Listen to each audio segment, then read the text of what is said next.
গিরিশের গলায় ক্যান্সার হয়েছিল বাবা, অসহ্য যন্ত্রণা, না পারতো খেতে, না পারতো ঘুমাতে, না পারতো বসতে, এত যন্ত্রণা, অসহ্য জ্বালায় ছটফট করছে গিরিশ মৃত্যু শয্যায়। কিন্তু দেখবেন মা, এটা প্রতিটা মানুষের জীবনে হয়। যদি সময় থাকতে থাকতে তুমি নিজের ভুল নিজে বুঝতে না পারো, যেদিন তুমি বিছানায় পড়বে বাবা, সেদিন তোমার সেই অপরাধের কথাগুলো মনে পড়বে, যে আমি কি এমন অপরাধ করেছিলাম যার জন্য আজকের আমার এই পরিণতি হচ্ছে। যখন তুমি সবল থাকবে, যখন তোমার রক্তে তেজ থাকবে, তখন তুমি বুঝতে পারবে না। কিন্তু যেদিন তোমার রক্ত গরম না, এবার ঠান্ডা হয়ে গেছে, বিছানায় পড়েছো, তখন তুমি ভুলগুলো অনুভব করতে পারবে। তো গিরিশ যখন বিছানা সজ্জা, অসহ্য যন্ত্রণা, ক্যান্সারের যন্ত্রণা, তো স্ত্রীকে ডাক দিয়েছে, গিন্নি এই যন্ত্রণা আমার আর সহ্য হচ্ছে না গো, বড় জ্বালা, বড় যন্ত্রণা, বড় কষ্ট। গিন্নি জীবনে কোনোদিন আমার গুরুদেবের দেওয়া মন্ত্র জপ করলাম না, জীবনে কোনোদিন আমার গুরুদেবকে একবারে ডেকে দেখলাম না, জীবনে কোনোদিন আমি আমার ভবতারিণীকে ডাকলাম না। জানো গিন্নি, আমার মনে হয় অন্তত মৃত্যুর সময় একবার আমার গুরুদেবকে ডেকে দেখি, হয়তো আজকের ওই পাপের জন্য আমার এই দশা। মৃত্যু শয্যায় গিরিশ শুধু একবার ডাক দিয়েছিল, গুরুদেব।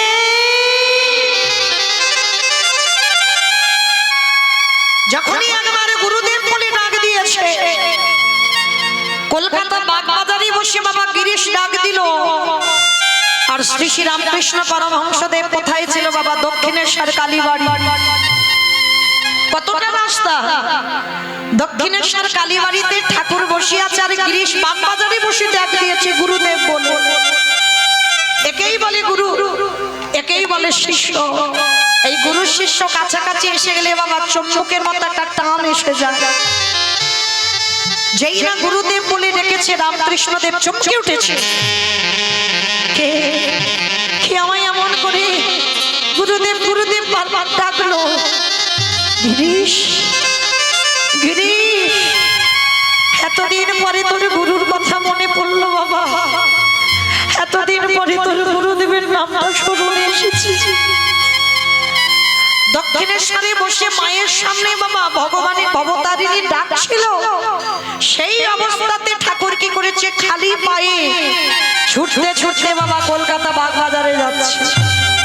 পায়ে কোনো জুতো নেই, খালি পায়ে যাচ্ছে ছুটতে ছুটতে। কেন? শিষ্য ডেকেছে। আর যেই না গিরিশের দরজায় গিয়ে দাঁড়িয়েছে, গিয়ে দেখে না গিরিশ মৃত্যু শয্যায়, অসহ্য যন্ত্রণায় ছটফট করছে। ঠাকুর দরজার ধারে উঁকি মেরে দেখছে গিরিশ বিছানায় পড়ে আছে। ঠাকুর গিয়ে দরজায় উঁকি মেরে বলল, গিরিশ। কে কে ডাকলো আমার? কে ডাকলো আমায় গিরিশ বলে? কার কণ্ঠস্বর? এই কণ্ঠস্বরে আমার হৃদয়টা জুড়ে।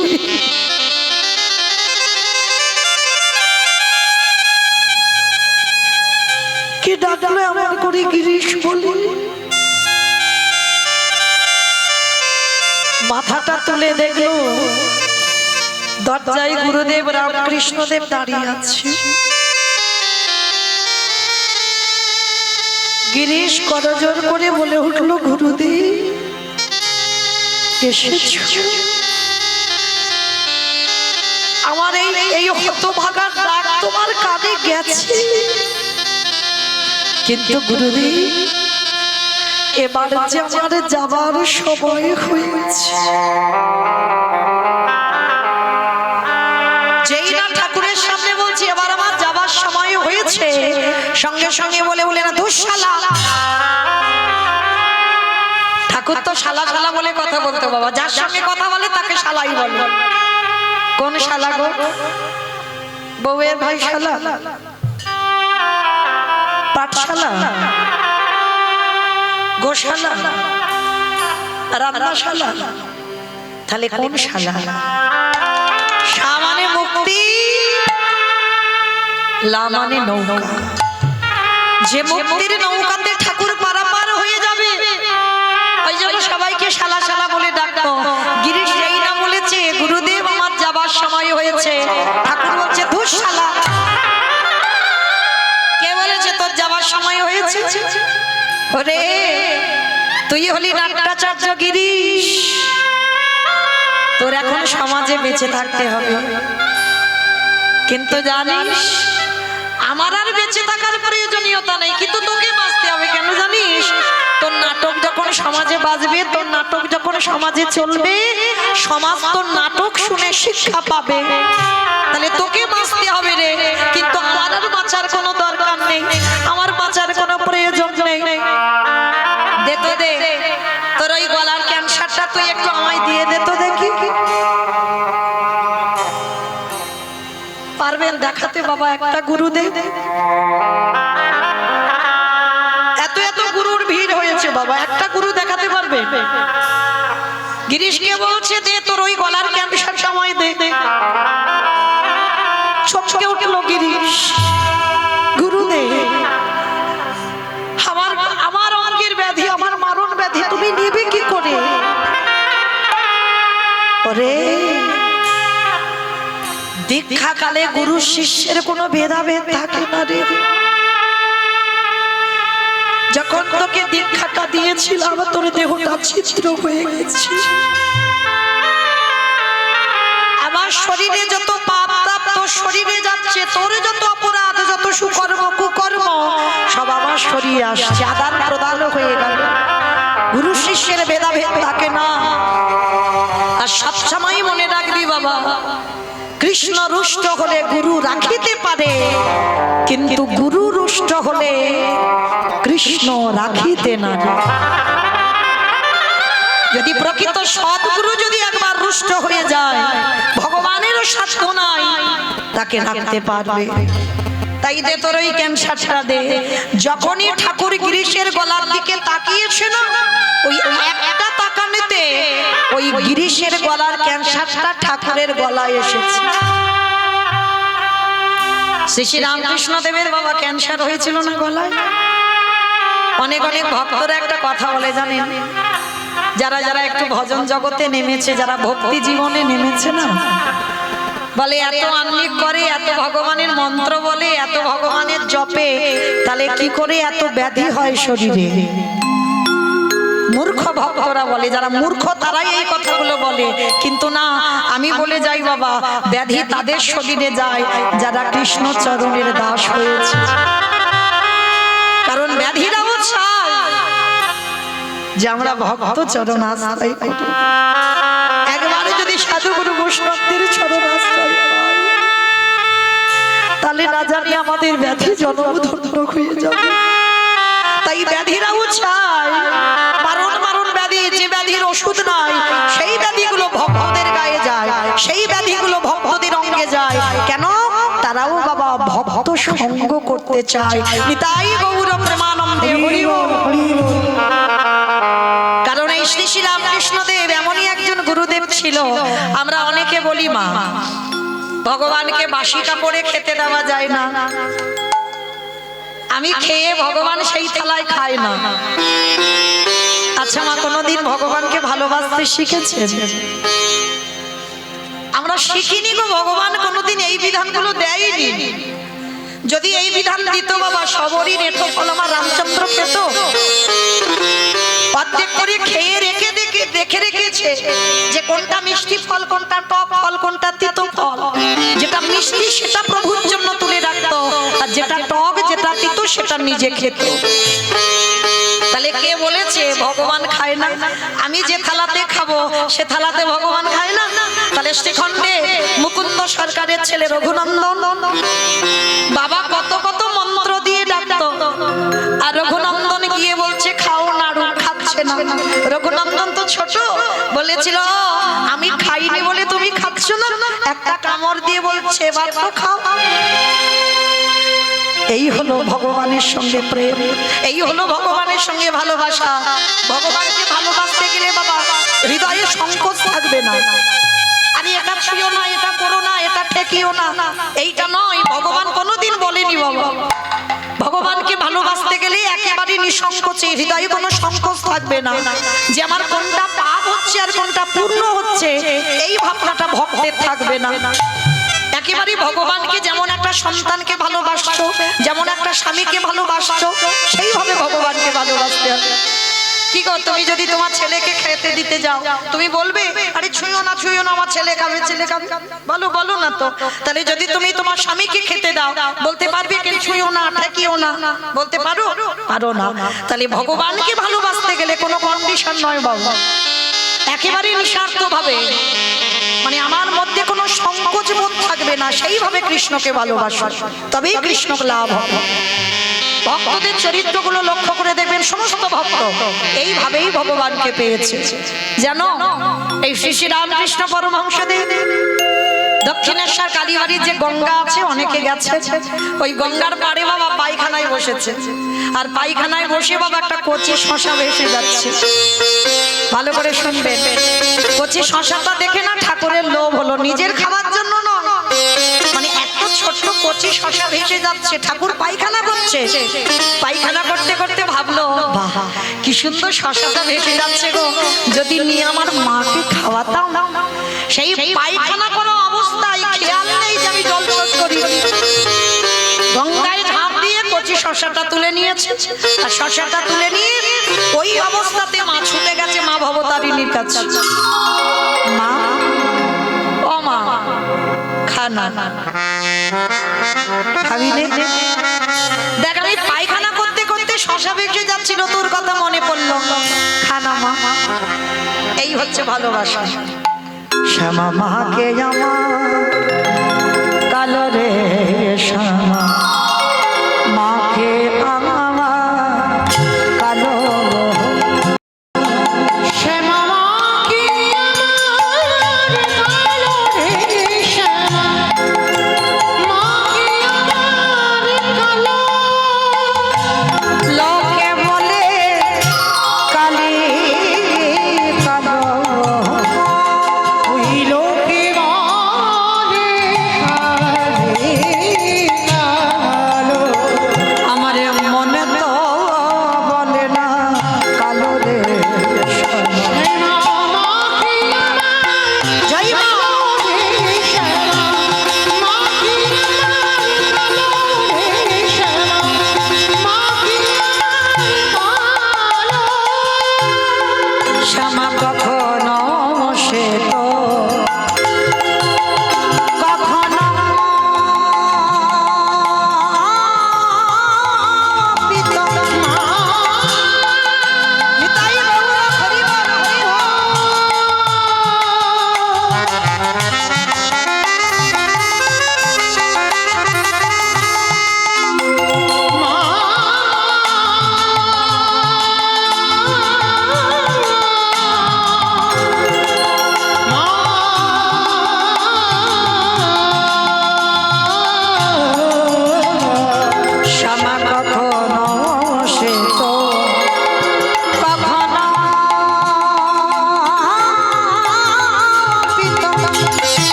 আজকে লক্ষ্য করে দেখেন সেই ঠাকুর যেই না শশাটা ধরেছে মাছ না, মৃন্ময়ী মা হয়ে আছে, চিন্ময়ী হচ্ছে না। বারবার বলছে খাবি নে, ও আমি খাইনি ওই জন্য তুই খাচ্ছিস নে। ভালোবাসা দেখো, কে বলেছে আমি খেলে আমার থালায় ভগবান খায় না? ভালোবাসাটা তো শিখতে হবে। ঠাকুর যেই না শশাতে একটা কামড় দিয়েছে, কামড় দিয়ে বলছে মা এবার খা। মা মৃন্ময়ী ছিল, চিন্ময়ী হয়ে এসে ঠাকুরের হাত থেকে শশাটা কেড়ে নিয়ে দিব্যি খেয়ে নিল।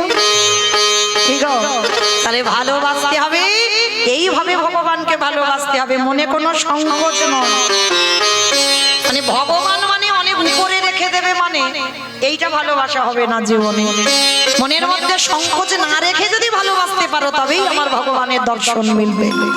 তো আজকে লক্ষ্য করে দেখেন ভগবানকে কেমন ভাবে ভালোবাসবে, কিভাবে ভালোবাসবে। দেখো সংসার জীবনে থেকে প্রতিটা মানুষের বৈরাগ্য এসে যায়। কিভাবে আসে? এই যারা গেছেন বাবা বর্ধমান, একটা জায়গার নাম আছে বাবা, যে জায়গাটার নাম হচ্ছে মানকর স্টেশন। অনেকে যারা যারা দূর দূর যান তারা জানবেন বর্ধমান, এটা কোনো গল্প কথা নয় বাবা, সত্য কথা বলছি। এই বর্ধমান মানকর স্টেশন, আর এই মানকর থেকে ভিতরে একটু যেতে হবে বাবা, একটা ভক্তের বাড়ি ছিল, যে ভক্তের নাম হচ্ছে জীবন। ভক্তটার নাম হচ্ছে জীবন। আর এই জীবনের মা 5টা মেয়ে ছিল। ভক্ত কেমন হয় দেখো, 5টা মেয়ে ছিল। আর এখনকার দিনে বাবা যে বাবা মার মেয়ে থাকবে তার একেবারে পয় 12, যে বাবা মার ছেলে থাকবে তার মাথায় হাত। সমাজ উল্টে গেছে বাবা। কি মা ভুল বললাম? যার বাড়িতে ছেলে আছে বাবা সে মেয়ে খুঁজেই পাবে না, ছাতা জুতো ছিঁড়ে যাবে। কিন্তু যার বাড়িতে মেয়ে থাকবে বাবা তার কোনো চিন্তা থাকবে না। হ্যাঁ, সমাজ উল্টে গেছে। আর তখনকার দিনে বাবা একটা মেয়ের জন্য ওই জামাই খুঁজতে খুঁজতে বাবা জুতো ছাতা সব ছিঁড়ে যেত। আরো যদি কারোর অভাবের সংসার থাকতো, তা জীবনের 5টা মেয়ে ছিল, পুত্র সন্তান ছিল না মা। তা এই জীবনের 5টা মেয়ে, তা কিছুতেই বাবা মেয়েগুলো সব বড় হয়ে গেছে, কিন্তু মেয়েদের বিয়ে দিতে পারছে না। বিয়ে দিবে কি করে? নিজের খাবার জোটে না, তা বিয়ে দেবে কি করে? এখনকার দিনের মতো নয় যে মেয়েরা ভালোবাসা করে রেখেছে, প্রেম করে রেখেছে, একে ধরে বিয়ে দিয়ে দাও, হবে না তো তখনকার সমাজ। তা জীবন কাঁদতে কাঁদতে মনে মনে ভাবলেন দাঁড়াও, আমি একটু বাবার চরণে একটু খত দেব।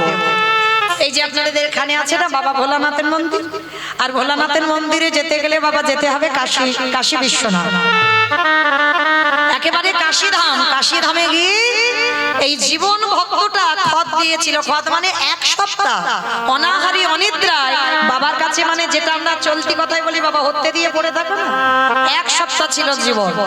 তা বাবার কাছে 1 সপ্তাহ যখন অনাহারি অনিদ্রায় পড়ে আছে, বাবা তো আশুতোষ একটুতে সন্তুষ্ট। মানে বাবার কিছু অনেক অনেক মন্ত্র লাগে না, মানে একটুতেই বাবা তুষ্ট হয়ে যায়। এই যে কটা দিন আগে না শিব চতুর্দশী হয়ে গেল, একটু বেলপাতা, দুধ, গঙ্গা জল, একটা বাতাসা দিলেই হবে, আর কিচ্ছু লাগবে না। এই শিবরাত্রি আমরা ব্রত করলাম কেন? অনেকে বলছে অল্প অল্প বয়সের মেয়েরা করে কেন? বলে ভালো বর পাওয়ার জন্য। ভুল কথা মা, এগুলো কোনোদিন ঠিক নয়। এই বাবার ব্রত করাই একটা কারণে, কারণ অনেক আমরা আছি এখানে কৃষ্ণচরণের দাস, আমরা কৃষ্ণ ভক্ত। তাহলে আমরা যদি কৃষ্ণ পূজা করি, আমার কৃষ্ণ কার পূজা করে? পরম বৈষ্ণব বাবা ভোলানাথে। 12 জন বৈষ্ণবদের মধ্যে আমার বাবা হচ্ছেন একজন বড় বৈষ্ণব, মানে বৈষ্ণবদের আচার্য, সব থেকে বড় বৈষ্ণব। 12 জন বৈষ্ণব হচ্ছে প্রধান, আর তাদের মধ্যে বাবা হচ্ছে সর্বশ্রেষ্ঠ, মানে সবার উপরে। কিন্তু মা আমরা কলির মানুষ, বৈষ্ণব বলতে কি বুঝি? তুলসীর মালা গলায় থাকবে, দাদার সঙ্গে তিলক সেবা থাকবে, গেরুয়া বসন করে থাকবো, শিখা থাকবে, জপের মালা থাকবে, প্রসাদ সেবা করব, তারপরে বলবো বৈষ্ণব। ভক্ত চিনবে কি করে গো? অপরাধ নিও না, কাউকে কষ্ট দেওয়ার জন্য কথা বলছি না বাবা, আমার কথা নয়, এটা মহাপ্রভু বলছেন। ভক্ত চিনবে কি করে? এই আভরণ দেখে, পোশাক দেখে নয়। পোশাক দেখে তুমি জীবনে ভক্ত চিনতে পারবে না। ভক্ত চিনতে গেলে ভক্তের নয়নের দিকে চাইতে হবে। ভক্ত চিনবে নয়নে, ভগবান চিনবে চরণে। আর এই পোশাকগুলো যে আমরা পরি বাবা, এগুলো তো আভরণ, আমার বাবার ছিল না। আমার বাবা না করেছে তুলসীর মালা, না করেছে বাবা দাদার সঙ্গে তিলক সেবা আছে বাবা, এসব কিছুই নেই। বাবা শিখা নাই, জটা আছে। তাহলে বাবা বৈষ্ণবদের শ্রেষ্ঠ, বৈষ্ণবদের আচার্য। কেন? বাবার বাইরেটা বৈষ্ণবতা সাজ নয়, বাবার ভিতরটা হচ্ছে বৈষ্ণব। ঋণাদপি শুনেছিল তরুরিব সহিষ্ণু না অমানিনা মানদেন কীর্তনীয় সাদা হরি। তুমি যদি আভরণ না সাজো, মানে তুমি আভরণ করছো না, পোশাক করছো না, তোমার ভিতর যদি বৈষ্ণব এসে যায়, তুমি হবে বৈষ্ণব। তোমার ভিতরটাকে বৈষ্ণবতা করতে হবে। তৃণ মানে ঘাসের থেকে নরম হতে হবে, গাছের মতো সহিষ্ণুতা অর্জন করতে হবে, অমানিনাকে মান দিতে হবে। সমাজ যাকে সম্মান করবে না, সমাজ যাকে ভালোবাসবে না, তুমি যদি ভক্ত হও তাকে তুমি কোল দাও, তবে তুমি বৈষ্ণব। কেউ যদি একটা গালে চড়ও দিয়ে যায়, মা তুমি আর একটা গাল বাড়িয়ে দাও, বৈষ্ণব যে হবে সে জীবনে বাবা মাথা তুলে কথা বলবে না, সর্বদা নত ভাব। বৈষ্ণবদের প্রধান আচার হবে নত ভাব। আর আমার বাবা ভোলানাথ কি করলো বাবা? নির্জন জায়গা বেছে নিল। ওই আমাদের মতো মা চারিদিকে নাম করে করে বেড়াচ্ছে না, বাবার একেবারে কেদারনাথ বর্দিনা, মানে একেবারে পাহাড়ের মাথায়। কেন?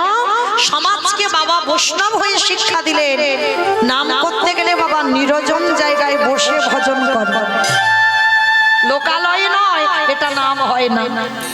মহাপ্রভু রঘুনাথ দাসকে বলেছিল না, মর্কট বৈরাগ্য ধারণ করবে না, লোক দেখানি বৈরাগ্য ধারণ করবে না, বৈরাগ্য যেদিন আসবে প্রকৃত বৈরাগ্য ধারণ করবে। তাহলে আজকে সেই জীবন বাবার কাছে খত দিয়েছে, তা বাবা তো থাকতে পারেনি আশুতোষ, সন্তুষ্ট হয়ে দৈববাণী করছে, জীবন আজীবন শোন, তোর ওই 5টা মেয়ের বিয়ের ব্যবস্থা হয়ে যাবে। কি করে হবে বাবা? শোন, আমি করতে পারবো না, আমি বৈষ্ণব মানুষ, আমার কিচ্ছু নেই, আমি কি করে মেয়েদের বিয়ে দেব? শোন, তুই এখান থেকে যাবি বৃন্দাবন, আর বৃন্দাবনে গিয়ে দেখবি ওই যে যমুনার পাড়ে মদন মোহন মন্দির, আর মদন মোহন মন্দিরের সামনে আছে বাবা সনাতন গোস্বামীর ভজন কুটির। যা, ওই সনাতন প্রভুর কাছে একটা মূল্যবান জিনিস আছে, সেইটি যদি তুই একবার পেয়ে যাস, তাহলে তোর 5টা মেয়ে কেন, তুই গোটা গ্রামে যদি সবার সমস্ত মেয়েদের বিয়ে দিস, তবু তোর অর্থের অভাব হবে না। মায়েরা, এ কথা যদি কেউ শুনে কত আনন্দ হবে। মানে জীবন তো একেবারে জড়জগতে আছে বাবা, সংসার জীবনে আছে, মনে বড় আনন্দ। মানে ওইখান থেকে, মানে মানকর থেকে ওই কথাটা শুনে আর ঘরে গেল না, সোজা গেছে বৃন্দাবন। আর বৃন্দাবনে গিয়ে মদন মোহনের মন্দিরের সামনে দেখছে সনাতন গোস্বামীর ভজন কুটির। অট্টালিকাতে ভগবান পাওয়া যায় না বাবা, পাথর সেটিং করা ঘরে ভগবান পাওয়া যায় না। যদি যেত, যাদের পদ আমরা অবলম্বন করছি বাবা, তারাই ভজন কুটির গুলো করে রেখেছে, দেখবে একজনের মতো বসা যাবে, খড়ের চাল, ছোট্ট একটা মাটির কুড়ে ঘর, সনাতন গোস্বামীর ভজন কুটির। আর সেই ভজন কুটিরে বসে সনাতন প্রভু নাম জপ করছে সারাদিন। মানে রুটি করে খেতে হবে, সময় লাগবে, ওই জন্য আটা গুলে খেয়ে নেয়, মানে সেই তো পেটে গিয়ে গলে যাবে বাবা, কি দরকার আমি রুটি ওই আঠা মাখাবো, আবার ওই আগুনে সেঁকড়ে তারপরে খাওয়ারে, দরকার নেই। পেটে যখন গিয়ে গলে যাবে, তাহলে বাবা বৈষ্ণবদের তো লালসা থাকবে না যে ভালো ভালো খেতে হবে, তা তো না, আঠাটা গুলে গ্লাসে করে খেয়ে নিত, পেটে গিয়ে চলে গেল, হয়ে গেল। তা সেই রকম গোস্বামী, আর সেই সনাতন গোস্বামী বসে আছে নামের মালা নিয়ে, জীবন গিয়ে দাঁড়িয়েছে। বাবাজি, ও বাবাজি, কে? আমি জীবন গো। কোথা থেকে এসেছো বাবা? আমি এসেছি সেই মানকর, বর্ধমান, অনেক দূর থেকে এসেছি। বেশ বেশ, কি চাও? যারা ভক্ত হয় বাবা, তাদের কথাবার্তা গুলো দেখবেন আলাদা হবে, তারা কোনোদিন রেগে কথা বলে না, সর্বদা তাদের দেখবেন মুখের কোণে একটা হাসি থাকবে সর্বক্ষণ। ওই যে বললাম বাবা, চিনতে হবে, আমরা তো চিনতে পারছি না বাবা, তারা সর্বদা একটু নত ভাব, সর্বদা একটু হাসি ভাবে কথা বলে, কারোর সঙ্গে কোনোদিন ক্রোধ, কারোর সঙ্গে ঝগড়া ঝগড়াঝাটি বিবাদে যেতে চায় না। তা সনাতন প্রভু বলছে, বলো জীবন কি ব্যাপার, হঠাৎ আমার কাছে এসেছো? বলে আমি তো আসিনি, আমাকে পাঠানো হয়েছে। কি তোমাকে কে পাঠালো? বলে কেন, আমি কাশী বিশ্বনাথে ছিলাম, বাবা ভোলানাথ আমাকে স্বপ্ন দিয়েছে তোমার কাছে একটা মূল্যবান জিনিস আছে। আমার পাঁচটা মেয়ে, জানো আমার সংসার চালাতে পারি না, মেয়েদের বিয়ে দিতে পারি না, তাই আমি খত দিয়েছিলাম। বাবা আদেশ দিল তোমার কাছে নাকি একটা মূল্যবান জিনিস আছে, সেইটা নাকি যদি আমি পাই আমার নাকি অভাব চলে যাবে। দেবে বাবাজি আমায়? সনাতন প্রভু হেসে উঠেছে, আমার বাবা ভোলানাথ তোরে পাঠিয়েছে আমার কাছে, ঠিক আছে আমি তো আমার কাছে রাখিনি রে বাবা, যা, কিন্তু পাবি কিনা বলতে পারবো না। আমি ওই যে ছোট্ট সরোবর দেখছি ওইখানে তো ফেলে রেখেছি, সেটা ফেলে দিয়েছি। শিখি অত মূল্যবান জিনিস যেটা আমি পেলে আমার অভাব চলে যাবে, সোনা দানা টাকা পয়সার কিছু অভাব থাকবে না, আর সেটা তুমি ফেলে দিয়েছো জলে? বলে হ্যাঁ জীবন, আমার তো সব কাজে লাগে না, ওই জন্য আমি ফেলে দিয়েছি। সেটা কি জানো? পরশমণি পাথর। আমরা দেখিনি বাবা এই পরশমণি। পরশমণি পাথরের নাম আমরা শুনছি বাবা, লোহাতে ঠেকালে লোহা নাকি সোনা হয়। আর আমার ভগবান তো পরশমণি গো, যদি কেউ আমার ভগবানের পরশ একবার পেয়ে যায় তার দেহটা সোনার থেকে আরো দামি হয়ে যায়। আর যদিও মা পাও মা, জীবনে বলো না কেন জানো, আপন ভজন কথা না কহিবি যথাতথা, বলতে নেই ভজনের কথা তুমি মরে গেলেও জীবনে বলো না। আজকে কি করেছে, যেই না জীবনকে বলেছে যা ওইখানে একটা পাথর আছে দেখবি, তুই ডুব দিলে পেয়ে যাবি, মনে হয় তোর হাতে উঠবে, দেখ। তা জীবনের তো আনন্দ মানে জড় জগতের মধ্যে আছে, তো এখনো আধ্যাত্মিকে যাইনি বাবা, সংসার জীবনে একেবারে ডুবে আছে। তা যেই না জীবন গিয়ে ডুব দিয়েছে, মানে একটা ডুবেই হাতে পরশমণি, আর যেই না পরশমণিটা পেয়েছে বলে উঠলেন বাবাজি, বাবাজি আমি পেয়ে গেছি, আমি পেয়ে গেছি পরশমণি পাথর, আর আমার অভাব থাকবে না, আর আমার 5টা মেয়ের বিয়ের চিন্তা করতে হবে না। মানে জীবনের খুব আনন্দ মনে মনে, মানে ধন্যবাদ প্রণাম করে, মানে আর সনাতন প্রভুকে বলা তো দূরের কথা, পরশমণি পাথরটা নিয়ে ছুটতে ছুটতে চলে যাচ্ছে, বাড়িতে আসতে হবে, সবাইকে দেখাতে হবে পরশমণি পাথর পেয়েছি। জীবন কি করেছে, আনন্দ করতে করতে অনেকটা দূর চলে এসেছে ছুটতে ছুটতে, আর অনেকটা দূরে এসে হঠাৎ বাবা রাস্তার মাঝখানে থমকে গেল। ও যেই না পরশমণি পাথরটা হাতে পেয়ে চমকে উঠেছে। চমকে উঠলো কেন? ওই যে বললাম না, সাধু সঙ্গ করো, ভক্ত সঙ্গ করো, সৎসঙ্গ করো। সৎসঙ্গ করলে তুমি সৎ হবে, আর অসৎ সঙ্গ করলে তোমার অসৎ হতেই হবে, হতে বাধ্য। তাহলে মহাভারতে পিতামহ ভীষ্মের মতো ব্যক্তি দুর্যোধনের বাড়িতে অন্ন খেতে খেতে বাবা দুর্যোধনের দল নিতে নিতে দুর্যোধনের মতো কি দশাটা হলো। যিনি 12 জন বৈষ্ণবদের মধ্যে পিতামহ ভীষ্ম একজন পড়ে বাবা, তাহলে কত বড় বৈষ্ণব, সেই বৈষ্ণবদের পরিণতি কি হলো দেখেন। কেন? শুধু দুর্যোধনের অন্নে প্রতিপালিত হয়েছিল। ওই জন্য সবার চরণ ধরে বলবো মা, কর্মজীবনে কাউকে ছাড়বে না, না ভগবান নিজে নিজেকে ছেড়েছিল, না ভগবান তার মাকে ছেড়েছে, না ভগবান আমার রাধারানীকে ছেড়েছে, কাউকে ছাড়েনি।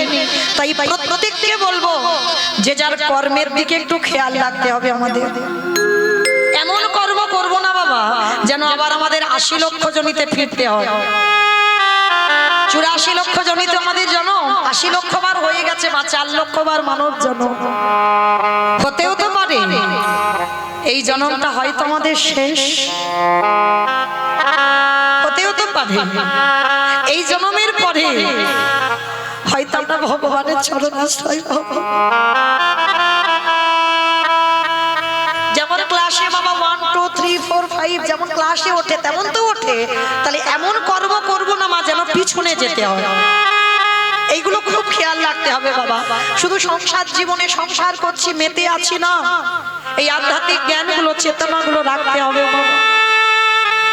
তার জীবনে এতক্ষণ বাবা আনন্দে নাচছিল, আর কিছুক্ষণ গিয়ে চমকে উঠল। কেন চমকে উঠলো জানো? পরশমণি পাথরটা নিয়ে জীবন মনে মনে করছে, আচ্ছা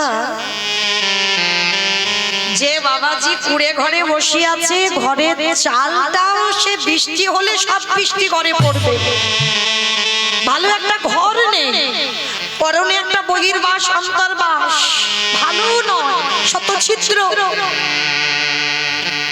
তাহলে এই পরশমণির মতো পাথর পেয়েও ওই বাবাজি ফেলে দিয়েছে।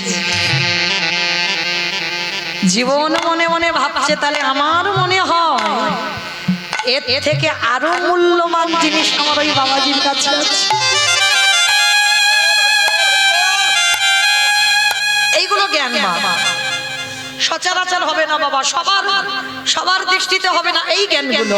তাহলে পরশমণি যে ফেলে দেয়, তাহলে পরশমণির থেকে আরো মূল্যবান জিনিস তো তার কাছে আছে, তবে তো পরশমণি ফেলে দিয়েছে।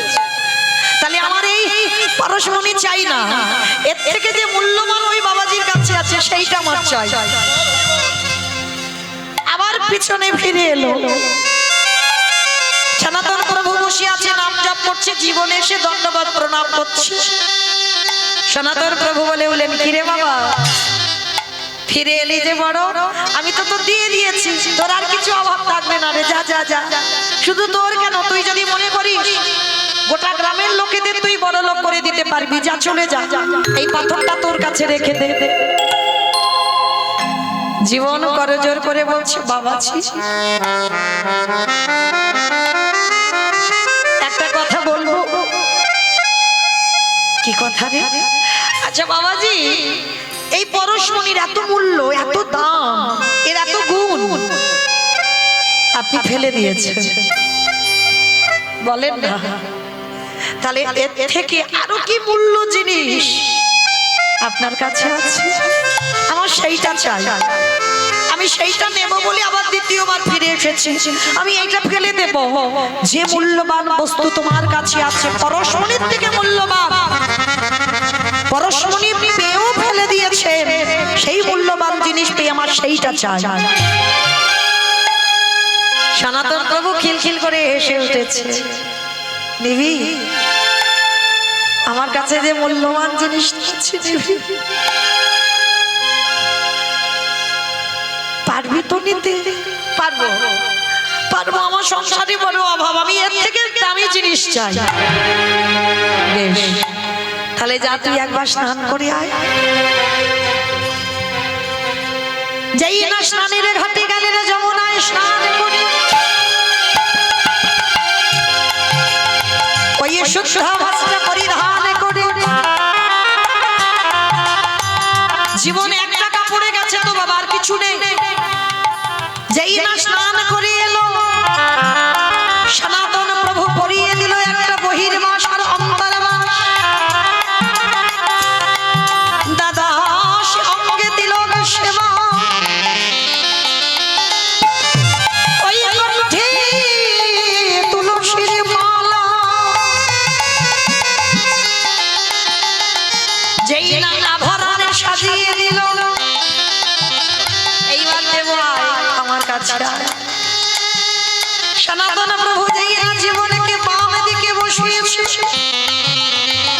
বাম দিকে বসিয়ে কর্ণমূলে শুধু একটা নাম উচ্চারণ করে দিল, ওরে জীবন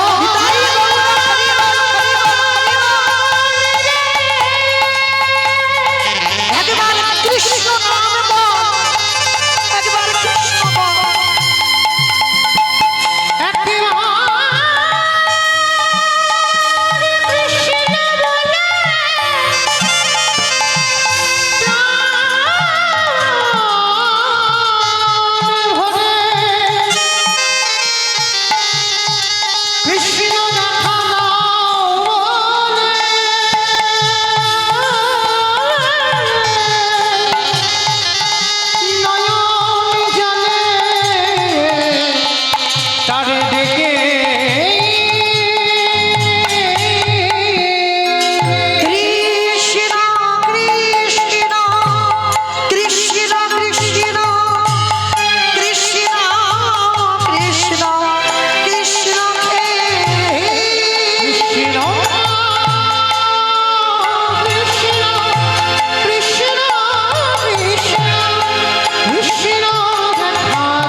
কৃষ্ণ হে। নিমিষের মধ্যে জীবন ভুলে গেল পাঁচটা মেয়ের কথা, ভুলে গেল পরিবারের কথা, আত্মীয় পরিজন বন্ধু বান্ধবের কথা। সনাতন প্রভুর চরণ দুখানা জড়িয়ে ধরে বললেন, হে গুরুদেব, আমি তো আর ফিরব না। যতদিন এই দেহে প্রাণ থাকবে আমি আর সংসার জীবনে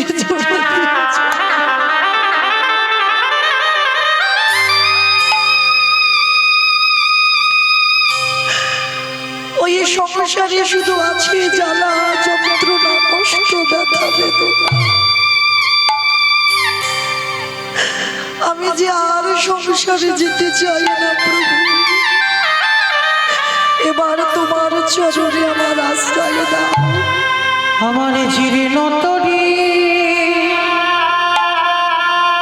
ছেড়ে দিলাম,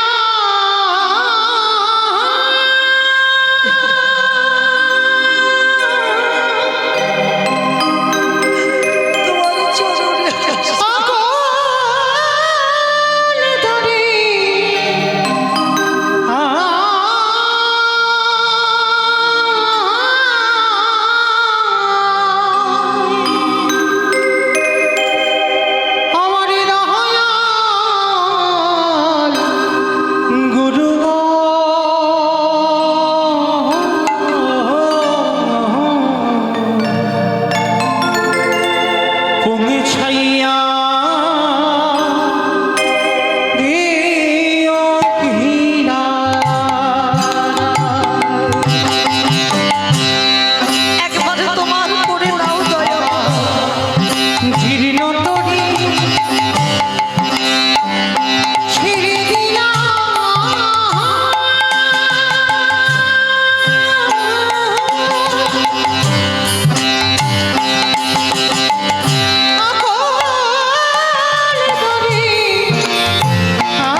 তাহলে জীবনের মতো একজন ভক্ত বাবা যে ভগবানের চরণ কিছু জানতোই না, সংসারে জীবনে ত্যাগ করে বৃন্দাবনে গিয়ে বাবা সারা জীবনের মতো সংসারে ত্যাগ করে দিয়ে একেবারে কৃষ্ণ চরণ আশ্রয় করে নিল।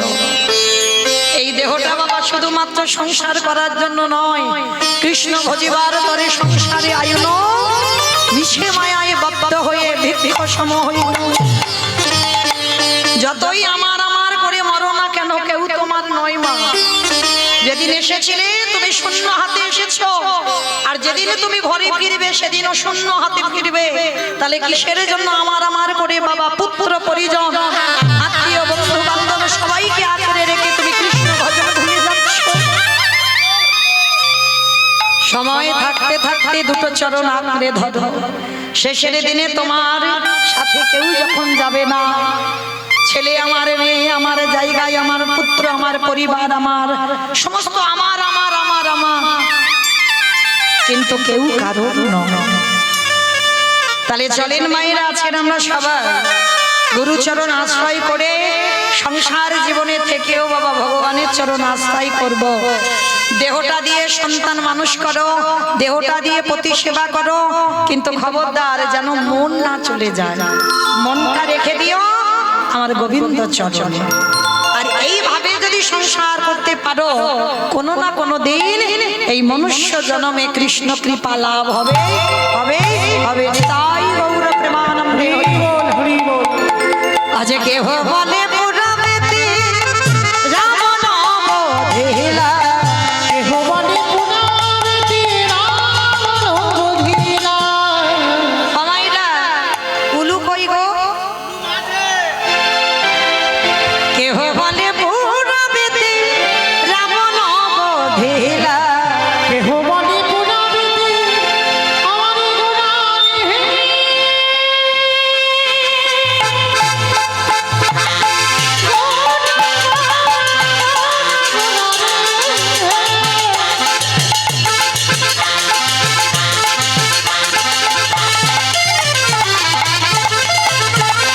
গোড়া গোড়া গোড়া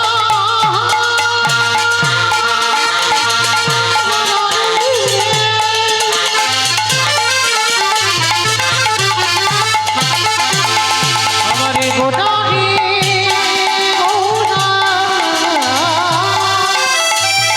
আমারে গোড়া গোড়া। কেহ বলে পুরাবেতে রাম নাম ধেলা। ওগো গোলকের বৈভবে লীলা প্রকাশ করিলা, ওগো গোলকের বৈভবে লীলা প্রকাশ করিলা। গোলকের বৈভবে লীলা প্রকাশ করিলা। গোলকের বৈভবে লীলা প্রকাশ করিলা। শ্রী রাধার ভাবে গোদায় অবতার, শ্রী রাধার ভাবে গোড়ায় অবতার। শ্রী রাধার ভাবে গোড়ায় অবতার। ওগো হরে কৃষ্ণ নামে গৌর করিলা প্রচার, ওগো হরে কৃষ্ণ নাম গৌর করিলা প্রচার। ওগো হরে কৃষ্ণ নাম গৌর করিলা প্রচার। এইবার লীলা প্রকাশ হলো, এইবার লীলা প্রকাশ হলো। এইবার লীলা প্রকাশ হলো, এইবার লীলা প্রকাশ হলো। গোলকের বৈভবে লীলা প্রকাশ করিলা। গোলকের বৈভবে লীলা প্রকাশ করিলা। গোলকের বৈভবে লীলা প্রকাশ করিলা। বাসুদেব ঘোষ কহে করি জোড় হা, করি জোড় হাত। ওগো যে গো সেই কৃষ্ণ সেই তো জগন্নাথ, সেই তো জগন্নাথ। আহা বাসুদেব ও হে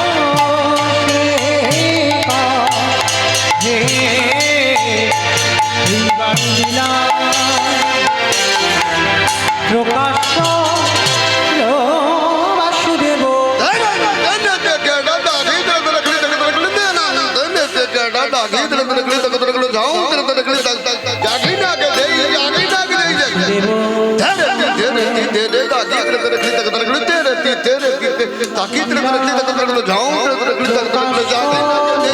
বাসুদেব কত কত ধাজি দিলে কত কত তাও দিল খিতে দিল খেতা গনে যা খেতা গনে যা বাসুদেব হোসে কহে বালিলা প্রকাশ হলো বাসুদেব হোসে নিতাই গৌর প্রান্তি হরি বল হরি বল হরি বল। বাসুদেব হোসে কহে বালিলা প্রকাশ হলো বাসুদেব হোসে কহে বালিলা প্রকাশ হলো বাসুদেব হোসে কহে। জনিতাই চলুন এবার আমরা সবাই যাব মধুমাসে ধাম বৃন্দাবন ধাম। সবাই একবার যাবার সময় দেখি বলো তো গৌর সুন্দর কি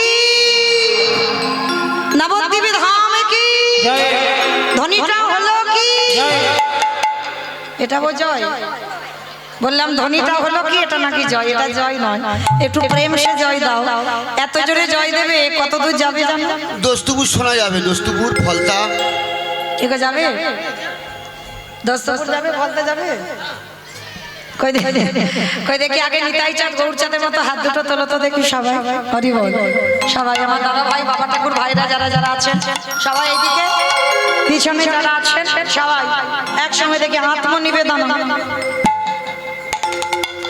পিছনে ধসে যাচ্ছে কেন এই ধসা রোগটা ভালো নয় তোলো দেখি সবাই একসঙ্গে কই আমার দাদা ভাইরা বাবারা যারা দাঁড়িয়ে আছে হাত নেই আছে যাদের তোলো দেখি যাদের নাই বলবো না যাদের হাত আসেনি আমি কি করে বলবো তোলো যাদের আছে তারা তোলো দেখি সবাই একসঙ্গে বলো গৌর সুন্দরী কি নবদ্বীপ ধাম কি সৎশ্রী নন্দন কি বিষ্ণু প্রিয়া কি নিতাই চাঁদ কি ভক্তবৃন্দ কি হরিবাসন ধাম কি সাধুগুরু বৈষ্ণব কি আপন আপন গুরু চরণ কি কমিটি ভাই সব কি হরিনাম যজ্ঞ কি মহাপ্রসাদ কি নিতাই গৌর প্রেমানন্দে। ও মাইরা তো চলেন এবার আমরা একটা ভজন গাইতে গাইতে যাই বিষয় আশ্রয়ে ছিলাম এবার বিষয়ে যাব তো চলো দেখি একসঙ্গে একটু উলুধ্বনি তোলো দেখি একবার সবাই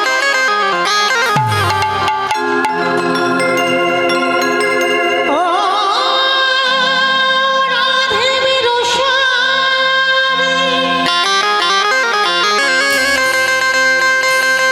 मैं हूँ राधे तेरा दास जन्म जन्म वही जियो वृंदावनी निवास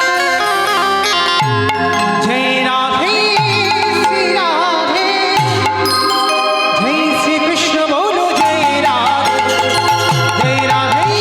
श्री राधे जय श्री कृष्ण बोलो जय राधे जय राधे श्री राधे जय श्री कृष्ण बोलो जय राधे नाम मेरे राधा राधिका